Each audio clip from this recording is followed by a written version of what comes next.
Mercy Family, welcome home. Bersyukur banget karena hari ini sekali lagi kita masih bisa beribadah bersama-sama meskipun secara online. Tapi aku percaya ada pekerjaan Tuhan yang luar biasa dan dahsyat melalui ibadah online hari ini. Sebelum kita mulai ibadah, gak lupa nih aku mau ingetin 3 hal penting ini. Yang pertama, jangan lupa ya untuk menyiapkan hati dan tempat yang terbaik untuk ibadah hari ini. Yang kedua, jangan lakukan aktivitas lain ya selama beribadah, kita harus fokus. Yang ketiga, jangan lupa untuk responi online service hari ini dengan benar. Antusias ya teman-teman. Yuk kita saling berinteraksi di live chat. Selamat beribadah semuanya.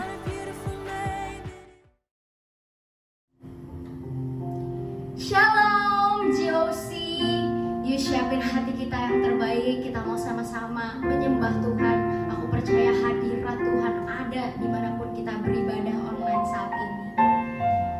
Terima kasih Tuhan Yesus, kami bersyukur buat kasih-Mu di dalam kehidupan kami. Kami yang bukan apa-apa ini, tapi Tuhan masih mau pakai setiap kami sampai hari ini. Tuhan jadikan hidup kami berharga, jadikan hidup kami berguna ya Tuhan. Thank you Lord. Kami mau naikkan syukur dan sembah kami saat ini.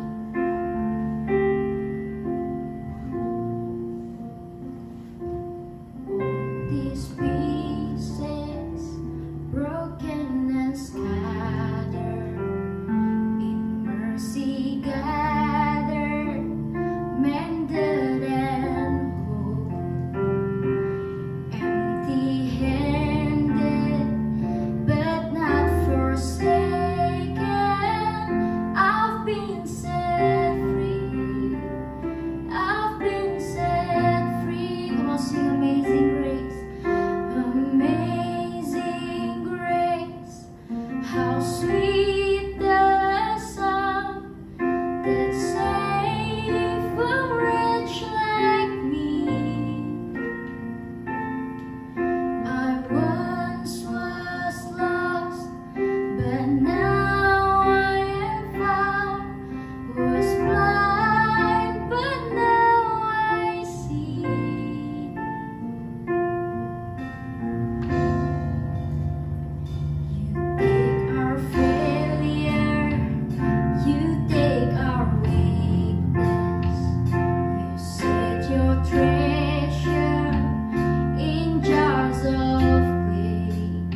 Karena itu mari kita persembahkan hidup yang terbaik buat Tuhan.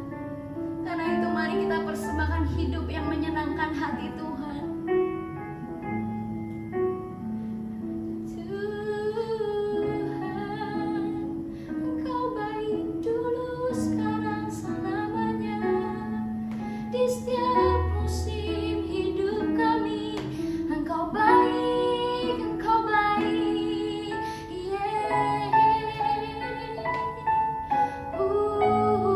Mari sembah, angkat rohmu, ya dalam asyik, ya dalam bayar, dalam bayar sih. Ya dalam bayar, dalam bayar, dalam bayar pun. Ya dalam asyik, ya dalam bayar, dalam bayar, dalam bayar. Ya dalam bayar, dalam asyik, ya dalam bayar, dalam bayar, dalam bayar, dalam bayar, dalam bayar. Ya dalam bayar, dalam bayar sih.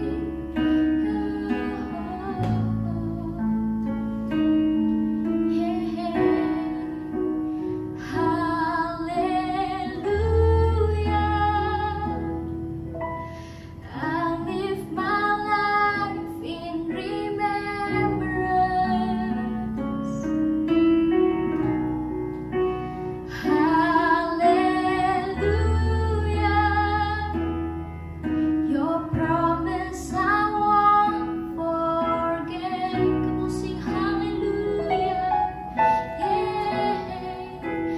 Hallelujah. I live my life in remembrance. Oh, come on, sing hallelujah. Hallelujah. Your promise I won't forget. Yeah. If ever I should lose my way, if ever I deny your grace, remind me of the price you paid, oh Jesus.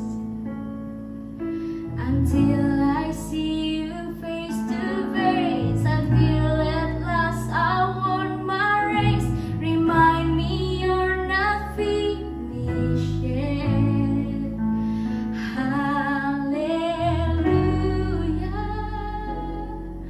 I live in remembrance.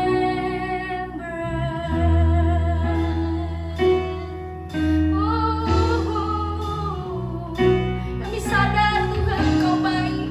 Kami gak ada apa-apanya tanpa Tuhan. Kami gak bisa ada di titik hari ini kalau tanpa Engkau. You've been so good to me, oh Jesus. Mari sembah Dia.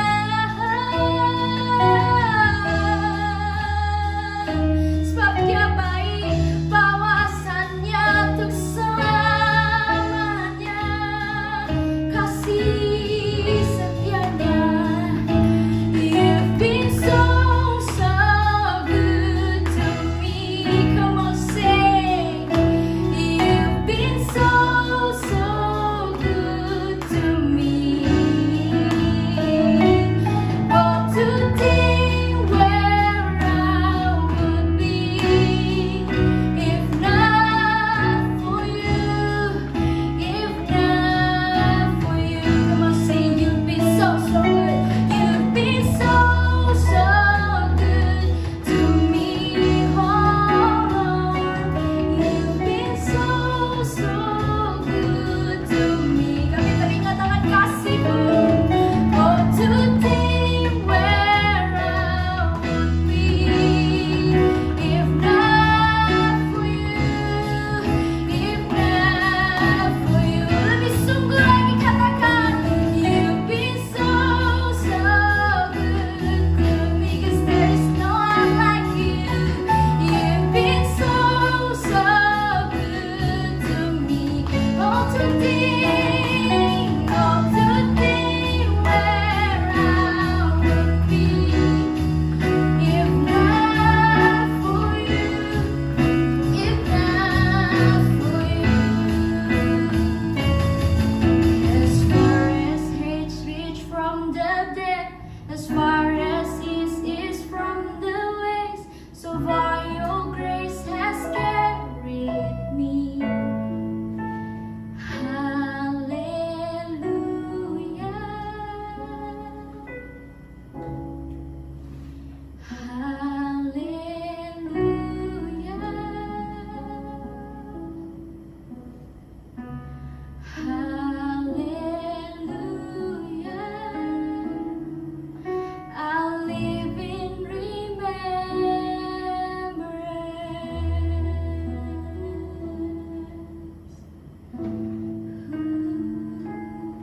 dahsyat dan luar biasa dalam kehidupan kami.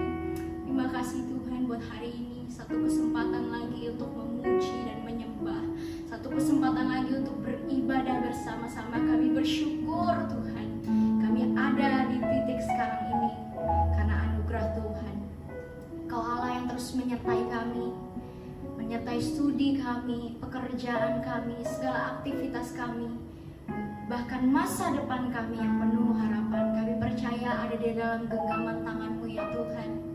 Terus sertai kami GOC Family, biar kami terus melekat dengan kasih-Mu, senantiasa intim dengan Engkau ya Tuhan.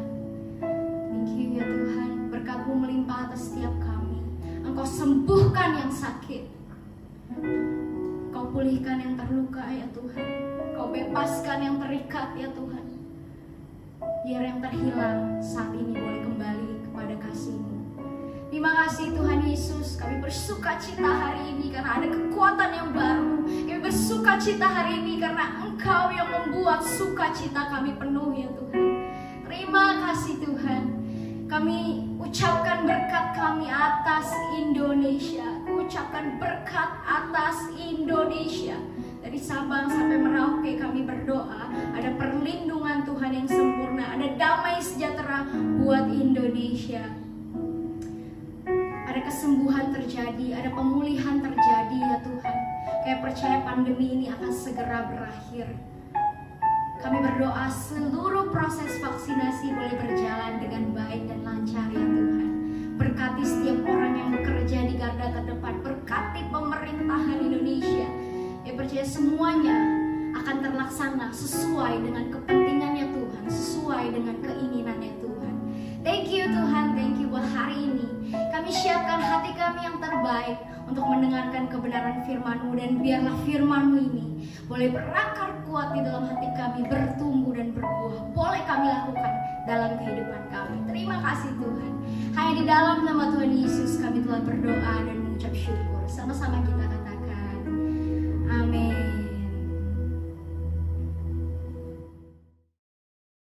Shalom GOC, apa kabar? Pertama-tama gue pengen bilang selamat buat kepemimpinan yang baru yang kalian punya, struktur baru yang kalian punya. Dan semoga dengan kepemimpinan yang baru ini GOC tetap on fire dan tetap kuat. Amin. Jadi komunitas yang kuat, jadi orang-orang yang berhasil. Nah, sebelum dengerin firman, ayo sama-sama kita doa dulu yuk. Tuhan Yesus, terima kasih Roh Kudus. Hari ini kami masih bisa ibadah secara online. Tuhan, dimanapun kami berada, aku berdoa jamah kami dan lawat kami. Bicara buat kami masing-masing ya Tuhan. Terima kasih Roh Kudus, hanya di dalam nama Tuhan Yesus Kristus. Sama-sama katakan amin. Oke, jadi hari ini gue dikasih tema awareness atau sadar. Nah, gue cerita dulu sedikit. Jadi dulu tuh waktu SD gue tuh suka pingsan. Beberapa kali pernah pingsan. Nah, menurut pengalaman gue nggak tahu lu pernah pingsan atau enggak, tapi ini menurut pengalaman gue, ternyata pingsan tuh rasanya tuh beda-beda. Jadi gue pernah ngalamin pingsan yang waktu sadar tuh udah ada di tempat yang berbeda gitu. Jadi waktu itu gue upacara bendera, terus panas banget ya kan, terus entah kenapa tiba-tiba gue pingsan aja gitu. Bangun-bangun gue udah ada di UKS ya, udah ada di UKS sekolah, udah disediain teh manis anget, dan gue kayak itu pengalaman pertama kali gue pingsan. Jadi gue kaget banget, gue udah di tiba-tiba gue udah pindah tempat aja gitu. Nah, tapi gue juga pernah ngalamin pingsan yang kayak gue nyebutnya setengah pingsan mungkin, karena gue tahu nih gue pingsan, tapi gue tuh waktu teman-teman gue gotong gue gitu. Jadi waktu itu ceritanya gue lagi olahraga, terus gue jatuh lah gitu intinya. Gue jatuh, gue pingsan. Nah, gue denger tuh teman-teman gue teriak Richard gitu. Terus mereka gotong gue, bawa gue ke UKS. Tapi gue berasa tuh waktu tangan gue dipegang, kaki gue dipegang gitu, pipi gue dipegang, wadaw. Iya kan?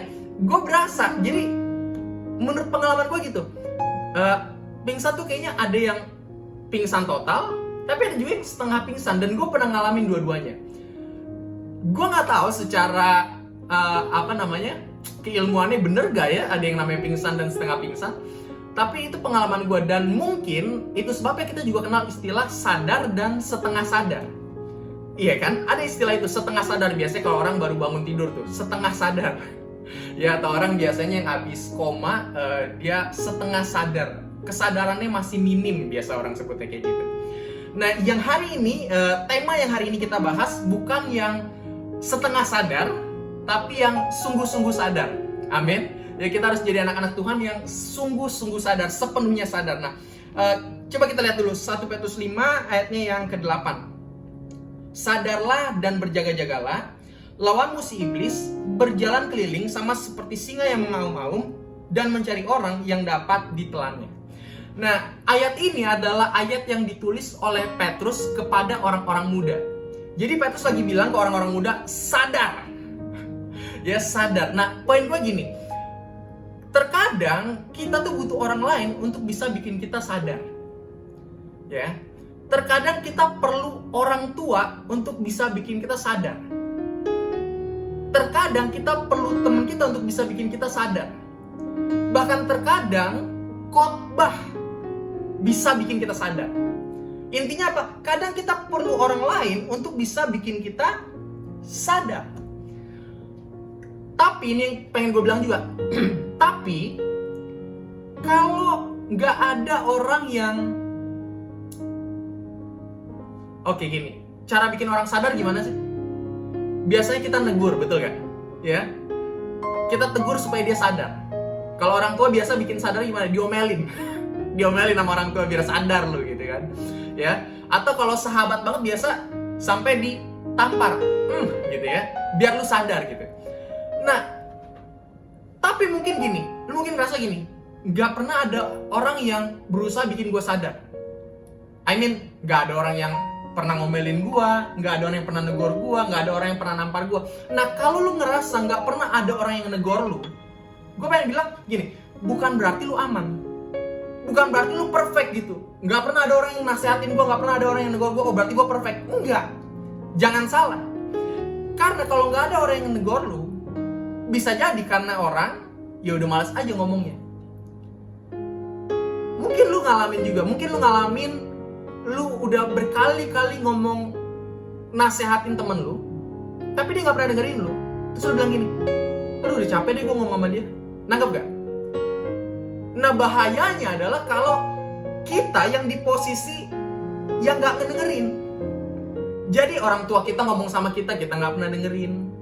Pemimpin kita ngomong kita gak pernah dengerin. Khotbah kita gak pernah dengerin. Teman kita ngomong kita gak pernah dengerin. Sahabat kita ngomong kita gak pernah dengerin.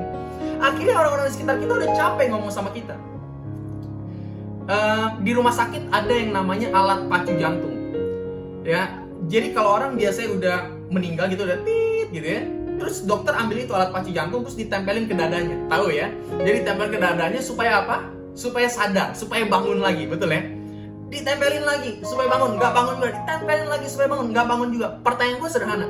Kalau udah berkali-kali dikejutin pakai alat pacu jantung, nggak bangun-bangun juga, dilanjutin terus gak? Sampai 100 kali dikejutin terus, dar, kagak. Bukan bangun, gosong yang ada, ya kan? Jadi at some point dokter akan gini, dia udah lakuin sebisa dia, tapi nggak sadar-sadar nih, nggak bangun-bangun nih. Apa yang dokter lakuin? Ditaruh alat pacu jantungnya, ditutup mukanya. Kenapa? Karena buat dokter, orang ini udah hopeless. Udah nggak ada harapan untuk dia bisa hidup lagi. Nah, yang gue pengen bilang, orang di sekitar kita juga berlaku hal yang sama ke kita kalau kita nggak pernah mau disadarin. Hari ini ada banyak orang-orang di sekitar kita yang sayang sama kita, berusaha untuk nyadarin kita akan sesuatu. Tapi kalau kitanya nggak mau sadar-sadar, kalau kita nggak pernah mau denger-denger, kalau kitanya nggak pernah mau berubah-berubah, at some point mereka akan taruh alat itu dan mereka akan berhenti ngomong sama kita, karena buat mereka ya udah hopeless aja ngomong sama lu. Nah, gue mau bilang, kita jangan sampai bikin orang-orang di sekitar kita hopeless ngomong sama kita. Jangan sampai bokap nyokap lu hopeless ngomong sama lu. Jangan sampai sahabat lu hopeless ngomong sama lu. Jangan sampai. Amin. Ketika kita terima teguran, ketika kita terima nasihat, dengerin baik-baik. Introspeksi diri baik-baik. Amin. Ya. Nah, selain belajar untuk menerima teguran, gue juga mau kita belajar untuk ada di posisi Petrus yang menegur. Jadi balik lagi bahwa ayat ini ditulis Petrus kepada orang-orang muda. Lu juga mesti belajar untuk ada di posisi Petrus, nggak pasif gitu loh, tapi harus care dengan orang di sekitar kita. Kalau temen lu mulai keluar dari tracknya Tuhan, ya lu mesti tegur. Kalau teman pelayanan lu udah mulai hilang dari pelayanan, ya lu mesti tegur. Tapi gue bukan ketua, nggak ngaruh. Emang Alkitab bilang cuma ketua yang boleh negur? Kan enggak. Jadi ayo sama-sama belajar untuk peduli, care sama orang-orang di sekitar. Khususnya ketika ada teman-teman kita yang misalnya udah mulai gak ibadah, tegur. Amin. Termasuk begini, soal memberi misalnya, ya. Mungkin lu ketemu sama teman-teman yang, nih teman gua kok pelit banget ya. Sedangkan kita tahu bahwa memberi itu kunci diberkati gitu. Dan Tuhan suka orang-orang yang memberi. Tegur nggak apa-apa, tegur aja. Gue lihat kok lu nggak pernah memberi sih, nggak apa-apa, tegur aja. Iya kan? Jadi jangan pasif, tapi kita juga harus aktif. Tapi bukan berarti nyari-nyari kesalahan orang. Oh ya udah gue cari-cari kesalahan orang biar gue bisa nasihatin orang, biar gue bisa negur orang. Ya kagak dong.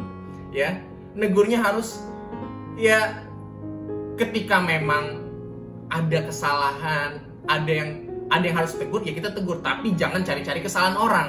Amin. Nah, Amsal 27 ayat 6 tulis gini, seorang kawan memukul dengan maksud baik. Nah ini yang gue maksud. Ya, kalau kita ngaku temen nih, temen itu ya memukul dengan maksud baik. Tapi balik lagi, bukan berarti abis ini pukul-pukulan nih Gios ini, iya kan? Tapi kawan memukul dengan maksud baik. Apa maksudnya? Kadang kita bisa ngomelin teman kita tuh keras banget. Kenapa? Karena maksud kita baik. Kadang kita bisa ngomong keras banget sama adik kita. Kenapa? Karena kita sayang sama adik kita. Nah itu, ya, memukul dengan maksud baik itu kayak gitu maksudnya, ya. Jadi harus belajar untuk berani ngingetin teman kita, berani negor, ya. Nah menariknya begini, ternyata Petrus juga pernah ditegur. Dan Petrus yang pernah ditegur ini bukan Petrus sebelum dia menyangkal Yesus, tapi setelah dia menyangkal Yesus. Artinya gini, setelah Petrus udah khotbah 3.000 jiwa langsung diselamatkan. Setelah kejadian itu, Petrus juga pernah ditegur. Coba kita lihat ayatnya ya. Galatia 2 ayat 11. Tetapi waktu Kefas datang ke Antiokhia, aku berterang-terang menentangnya sebab ia salah. Siapa yang negur Petrus? Paulus. Jadi Petrus yang udah pernah khotbah depan ribuan orang juga ternyata bisa bikin salah loh. Dan dia mau ditegur. Jadi hati-hati buat kita yang gak mau ditegur. Petrus aja bisa salah dan mau ditegur. Kita juga bisa salah dan harus mau ditegur. Amin. Ya jangan cuma maunya negor tapi gak mau ditegur. Sebaliknya jangan cuma maunya pasif. Ya kalau ditegur gue terima, tapi lu ngeliat temen lu ada yang salah, lu gak mau negor, ya gak baik juga. Harus balance. Amin. Kita mau ditegur dan kita berani menegur. Itu namanya kita care. Dengan gitu kita bisa jadi komunitas yang kuat. Ya. Nah, coba kita lihat lagi Ibrani 12 ayat 5. Dan sudah lupakah kamu akan nasihat yang berbicara kepadamu seperti kepada anak-anak? Hai anakku, janganlah anggap enteng didikan Tuhan dan janganlah putus asa apabila engkau diperingatkannya. Jadi firman Tuhan bilang jangan anggap enteng. Nah, gue mau bilang gini, jangan anggap enteng nggak ibadah. Jangan anggap enteng nggak baca Alkitab. Amin. Dan selanjutnya, jangan putus asa. Artinya gini, ketika lu jatuh bangun dalam dosa, jangan putus asa. Jangan putus asa. Amin. Ketika lu berusaha untuk nyelesain masalah dalam hidup lu, tapi belum selesai-selesai juga, jangan putus asa. Amin. Itu firman Tuhan bilang, jangan anggap enteng dan jangan putus asa. Kalau kita nggak pernah anggap enteng dan kita nggak pernah putus asa, itu akan menjaga kita untuk tetap sadar. Sadar dengan apa yang harus kita lakukan, sadar dengan apa yang nggak harus kita lakukan, sadar dengan apa yang boleh kita lakukan, dan sadar dengan apa yang nggak boleh kita lakukan. Nah di Alkitab, ternyata Tuhan juga sering bikin orang sadar. Ya, itu salah satu yang paling sering Tuhan lakukan adalah mencoba bikin orang-orang sadar. Contohnya siapa? Yunus. Waktu Yunus disuruh ke Niniwe tapi dia malah pergi ke Tarsis. Apa yang Tuhan lakuin? Tuhan bikin dia sadar. Tuhan kirim ikan, dimakan si Yunus, dibawa ke Niniwe. Tujuannya apa? Supaya Yunus sadar. Ya kan? Gideon waktu dia sembunyi dari Midian, apa yang Tuhan lakuin? Tuhan bikin dia sadar. Lu bukan pengecut, lu tuh prajurit perang. Sadar. Iya kan? Jadi itu yang sering Tuhan lakukan, bikin orang sadar. Dan Tuhan mau bikin kita juga sadar. Nah, hari ini walaupun ada banyak ya, hari ini yang gue mau bahas adalah kisah tentang Musa. Bagaimana Tuhan bikin Musa sadar dan apa aja sih yang Tuhan bicara untuk Musa sadari gitu ya. Apa aja sih yang Musa harus sadari. Keluaran 3 ayatnya yang ke-11 sampai 12. Tetapi Musa berkata kepada Allah, "Siapakah aku ini? Maka aku akan menghadap Firaun dan membawa orang Israel keluar dari Mesir." Lalu firman-Nya, "Bukankah aku menyertai engkau? Inilah tanda bagimu bahwa aku yang mengutus engkau. Apabila engkau telah membawa bangsa itu keluar dari Mesir, maka kamu akan beribadah kepada Allah di gunung ini." So, yang pertama, poin pertama yang pengen gue share adalah kita harus sadar you are not alone. Lu harus sadar bahwa lu nggak sendiri. Nah, terdengar klasik tapi bukan soal klasik atau enggak, ini soal sadar atau enggak. Sadar atau enggak bahwa biasanya kita jatuh dalam dosa ketika kita lagi sendiri. Nah, poin gue gini, kalau lu sadar bahwa lu nggak pernah sendiri, masih berani macem-macem nggak? Nah, enggak ya? Kita biasa bikin dosa karena kita lagi sendiri. Tapi kalau kita sadar bahwa kita nggak pernah sendiri, masih berani macem-macem nggak? So, kalau kita sadar kita nggak pernah sendiri, kita sadar selalu ada Tuhan 24 jam di sebelah kita, maka gue bilang gini, cara kita doa bakal beda. Kita yang tadinya doanya, Tuhan terima kasih, amin. Beda. Karena kita tahu ada Tuhan di sebelah kita. Cara kita nyembah beda. Amin. Karena kenapa? Kita tahu ada Tuhan di samping kita. Cara kita ngomong, cara kita kerja beda. Kenapa? Karena kita tahu ada Tuhan. Karena kita tahu kita nggak sendiri. Ya. Nah, sebaliknya, kalau tadi ada banyak orang yang ngelakuin yang nggak benar ketika dia lagi sendiri, gue bilang gini, sebaliknya ada banyak orang takut berbuat benar karena dia sendiri. Ada banyak orang takut berbuat benar karena dia sendiri. Misalnya, aduh ini contohnya klasik banget lagi. Gak apa-apa lah ya. Misalnya satu kelas nyontek, terus lu gak nyontek. Lu kan yang berbuat bener, tapi lu sendiri nih. Goyah gak kira-kira? Kebanyakan orang goyah loh, gue kasih tahu. Kebanyakan orang goyah. Gue pun pernah ngalamin kayak gitu. Waktu kuliah, waktu gue masuk telat. Ternyata hari itu kuis mendadak. Minggu lalunya gue gak masuk kuliah, jadi gue gak punya catatan, gue gak tahu apa-apa, tahu-tahu hari itu kuis mendadak. So, gue ya gak bisa ngerjain dong, karena kuisnya berdasarkan pertemuan minggu lalu. Minggu lalu gue gak masuk, hari ini tiba-tiba kuis. Gue gak tahu apa-apa nih. Satu kelas nyontek, namanya kuis mendadak, nyontek kan? Satu kelas nyontek, gue, iya kan, masa gue nyontek? Gue enggak dong, iya kan? Jadi gue tidur. Gue pikir, tadi gue tidur aja deh, gue gak usah kerjain deh. Jadi gue di meja, gue begini aja gitu. Tahu apa yang terjadi? Temen gue kan kuliah duduknya kan bareng-bareng gitu. Kalau gue duduk bertiga satu meja gitu, mejanya panjang. Temen gue di sebelah gue bilang, "Cat, nih." digeser kertasnya, dikasih ke gue, "Nih Cat," gitu. Tergoda gak? Tergoda. Cuma gue bilang apa? Boleh, enggak lah ya. Gue bilang, "Enggak sih, thank you." Gue bilang. Banyak orang tuh takut berbuat benar karena sendiri. Jadi ada banyak orang berbuat nggak benar karena sendiri, tapi di sebaliknya ada banyak orang takut berbuat benar karena sendiri. Tapi itulah yang disebut dengan integritas. Orang ngelihat, orang nggak lihat, lu tetap sama. Nah, masalahnya kita orang lihat dan orang nggak lihat, kita tetap sama atau enggak? Atau di depan orang kita beda, di belakang orang kita beda. Hati-hati, ya kan? Hati-hati. Ayat selanjutnya, Keluaran 4 ayat 1. Lalu sahut Musa, "Bagaimana jika mereka tidak percaya kepadaku dan tidak mendengarkan perkataanku? melainkan berkata, Tuhan tidak menampakkan diri kepadamu. Tuhan berfirman kepadanya, apakah yang ada di tanganmu itu? Jawab Musa, tongkat. So, yang pertama gue pengen lu sadar bahwa you are not alone. Yang kedua gue pengen lu sadar bahwa you have enough. Jadi Musa kan ragu banget untuk ketemu Firaun karena tadi pertama, siapa gue gitu. Lalu Musa gak punya apa-apa. Dan Tuhan bilang, apa yang ada di tanganmu? Tongkat. Dan secara gak langsung Tuhan bilang bahwa tongkat itu cukup.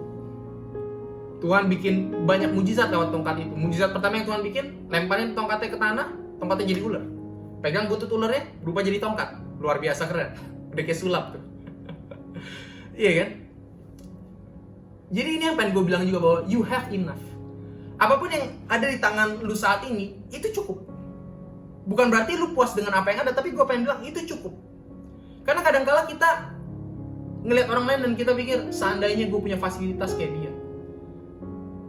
Nggak harus kok, nggak harus. You know, di Alkitab Tuhan kasih contoh, ada yang dikasih 1 talenta, ada yang dikasih 2 talenta, ada yang dikasih 5 talenta. Tugas kita yang maksimalin apa yang ada aja gitu loh. Tuhan nggak nuntut yang 1 harus menghasilkan 10. Tuhan nggak menuntut yang 2 harus menghasilkan 10. Yang 5 jadi 10, yang 2 jadi 4, yang 1 ya nggak jadi apa-apa gitu.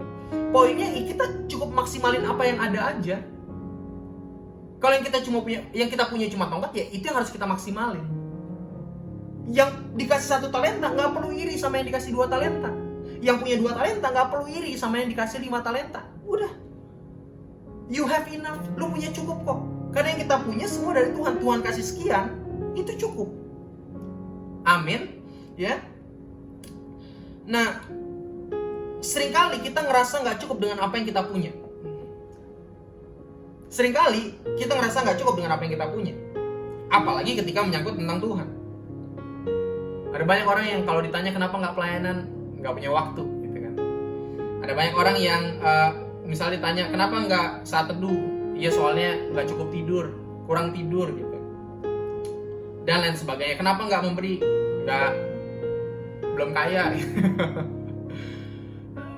Ada banyak orang selalu ngerasa nggak cukup, terutama ketika itu berkaitan sama Tuhan.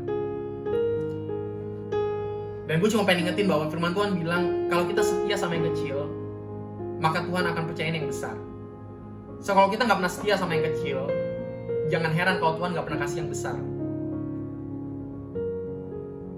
Karena jangan sampai kita tunggu-tungguan sama Tuhan.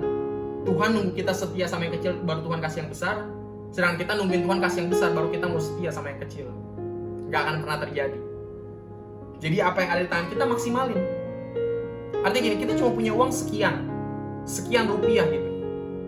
Tetap memberi. Amin. Kita cuma punya waktu sekian, tetap melayani. Tetap saat teduh, tetap baca Alkitab. Maksimalin apa yang ada. Amin. Maksimalin apa yang ada. Tuhan tanya sama Musa, apa yang ada di tanganmu? Apa yang ada di tanganmu? Jawab Musa, tongkat. Nah, tongkat bicara tentang otoritas. So, poin gue sederhana begini. Tongkat itu cukup asal disertai dengan ketaatan. Amin. Asal disertai dengan ketaatan. Apa yang ada di tangan lu cukup asal disertai ketaatan. Amin. Asal disertai ketaatan. Sama kayak tongkat di tangan Musa, kelihatannya worthless, kelihatannya useless, kelihatannya nggak guna, nggak berharga. Tapi ketika Musa pakai disertai ketaatan, ternyata cuma tongkat bisa ngebelah laut. Ternyata cuma tongkat bisa ngeluarin air dari batu. Tuh, tongkat disertai ketaatan cukup. Apapun yang ada di tangan lu saat ini, asal disertai ketaatan cukup. Amin. Ya, yang ketiga yang terakhir, kita lihat Keluaran 3 ayat 20-21. Tetapi aku akan mengacungkan tanganku dan memukul Mesir dengan segala perbuatan yang ajaib yang akan kulakukan di tengah-tengahnya. Sesudah itu ia akan membiarkan kamu pergi.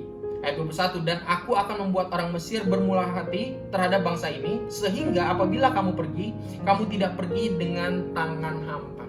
Tuhan bilang, ketika kamu pergi, kamu gak akan pergi dengan tangan hampa.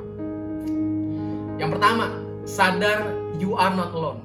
Yang kedua, sadar you have enough. Yang ketiga, yang terakhir, sadar you will be fine. lu bakal baik-baik aja. Si Musa khawatir pasti, takut wajar, karena dia menghadapi Firaun.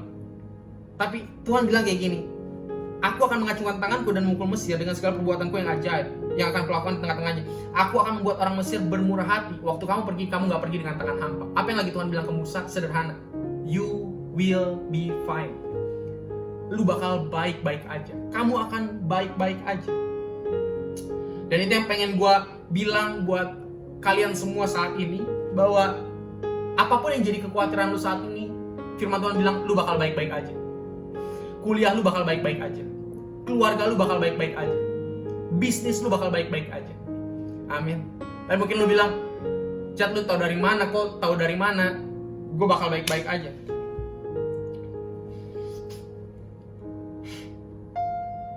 Gue gak punya jawabannya selain ya karena ada Tuhan. Tuhan yang bakal bikin semuanya baik-baik aja. Amin.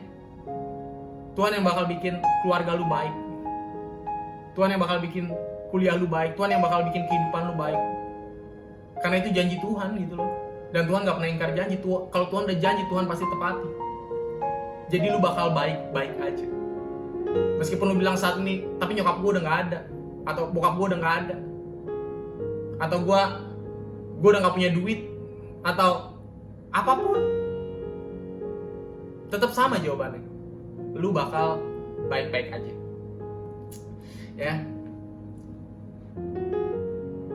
Dan gue sering ngomong kayak gini, bahwa kesusahan lu hari ini akan jadi kesaksian lu suatu hari nanti. Jadi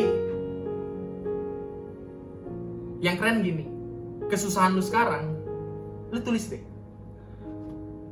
Pergumulan lu sekarang, lu tulis. Lu tulis betapa beratnya jalanin hidup lu hari ini.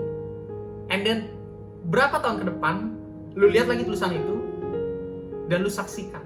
Lu ceritain ke orang-orang bagaimana Tuhan tolong lu. Itu yang gue bilang tadi, kesusahan lu hari ini akan jadi kesaksian lu suatu hari nanti. Amin. Ya, dan gue tutup dengan ini, bahwa inti dari khotbah ini sederhana, sadar ada Tuhan. Kalau lu sadar ada Tuhan, cara lu doa berubah, cara lu nyembah berubah, cara lu kuliah berubah, cara lu kerja berubah, cara lu bisnis berubah, cara lu hidup berubah. Kenapa? Karena lu sadar ada Tuhan 24 jam di samping lu. Amin. Itu aja yang pengen gue share hari ini. Semoga ini bisa nolong lu sesuatu, khususnya belakangan ini, hari-hari ini, atau di waktu-waktu yang akan datang. Ya, itu aja yang pengen gue share. Sama-sama kita doa. Tuhan Yesus, terima kasih Bapa, mengucap syukur buat apa yang boleh kami dengar. Tuhan, bantu kami untuk tetap sadar dan berjaga-jaga. Bahkan firman Tuhan juga bilang sadar dan berubah, bertobat. Tuhan, terutama kami pengen terus sadar bahwa ada Tuhan yang menyertai kami 24 jam. Ada Tuhan yang selalu bersama-sama dengan kami, berjalan bersama kami. Karena itu Tuhan, saat ini aku berdoa, ketakutan nggak ada di dalam diri anak-anakmu. Kekhawatiran pergi dari dalam diri anak-anakmu. Aku berdoa ada damai, sejahtera, dan sukacita yang memenuhi hati anak-anakmu saat ini ya Tuhan. Nah, aku berdoa ya Tuhan Yesus, biar firman-Mu menjadi kekuatan dan pelita buat setiap kami untuk kami jalanin hari-hari kami ke depan. Karena kami tahu Tuhan Yesus, hari depan kami adalah hari depan yang indah, karena Tuhan menyertai kami sampai kepada akhir hidup kami, bahkan sampai selama-lamanya. Terima kasih Tuhan Yesus, terima kasih Bapa di sorga. Hanya di dalam nama Tuhan Yesus Kristus kami bisa berdoa. Sama-sama katakan amin. Mari sama-sama kita terima berkat Tuhan. Angkat kedua tangan kita, terima berkat dari Tuhan. Tuhan memberkati kita dan melindungi kita. Tuhan menyinari kita dengan wajah-Nya dan memberi kita kasih karunia. Tuhan menghadapkan wajah kepada kita dan memberi kita damai sejahtera. Dalam nama Tuhan Yesus Kristus yang terima berkat Tuhan, sama-sama katakan amin. Wow, pujian, penyembahan, dan firman Tuhan hari ini begitu dahsyat ya teman-teman. Yang setuju sama aku, mari kita katakan amin di live chat. Sebelum ibadah ini berakhir, Perhatikan beberapa pengumuman berikut ini ya. Minggu depan, tanggal 28 Maret 2021, seperti biasa ada GOC Online Service, jam 10.15 di YouTube channel GOC Teens. Jadi, jangan sampai kelewatan ya teman-teman, karena minggu depan adalah akhir dari series Awareness. Buat kalian yang belum tertanam full, langsung hubungi nomor yang tertera di layar sekarang ya. Kita pengen banget terhubung sama kalian semua. Dan bagi teman-teman yang ingin memberkati pekerjaan Tuhan, silahkan scan QR Code yang tertera di layar. Stay safe and stay healthy GOC family. Maju terus dan semangat terus ya. Happy Sunday and God bless you all.